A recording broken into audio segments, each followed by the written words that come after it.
Another situation. Puller was 300 to 400 yards behind the point of his column.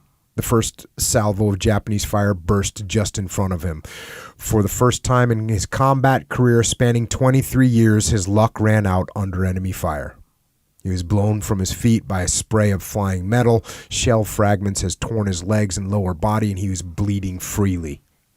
The field telephone was carried by a Marine just in his rear. "Call headquarters, old man," Puller said. "I can't, sir. The wire's been cut."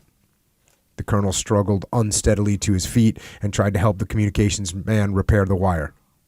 As he stood, an enemy sniper shot him twice through the flesh of his arm with a small caliber bullets. He sank back to the ground.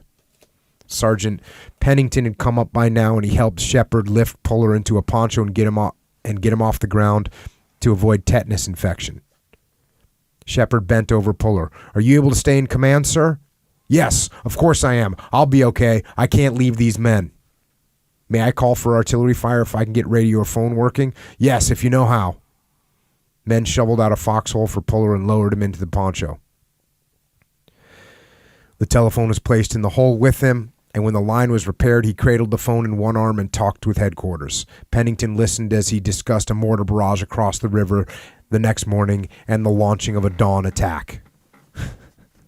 He's all shot up and blown up, and he's planning an attack for the morning. Shepard called in the artillery fire. Shells soon burst in the thickets across the stream, and the enemy was quiet for the rest of that evening. Late in the night, Puller realized that he could no longer walk and called division headquarters. "I find myself unable to proceed by leading my troops," he said. After a delay, word came back. "Major John C. Weber will assume command of your battalion within a few hours. He is leaving the perimeter immediately." So that was, he gets pulled out. Going back to the book, Lieutenant Colonel Puller is being recommended by General Vandegrift for the Medal of Honor for leading his battalion with 7 holes in him continually for 24 hours.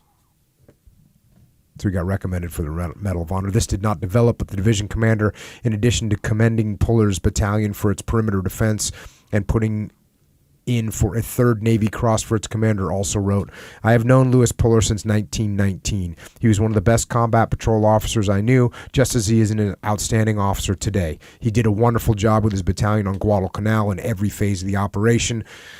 I am as proud to have him as a friend as I was glad to have him as a Marine."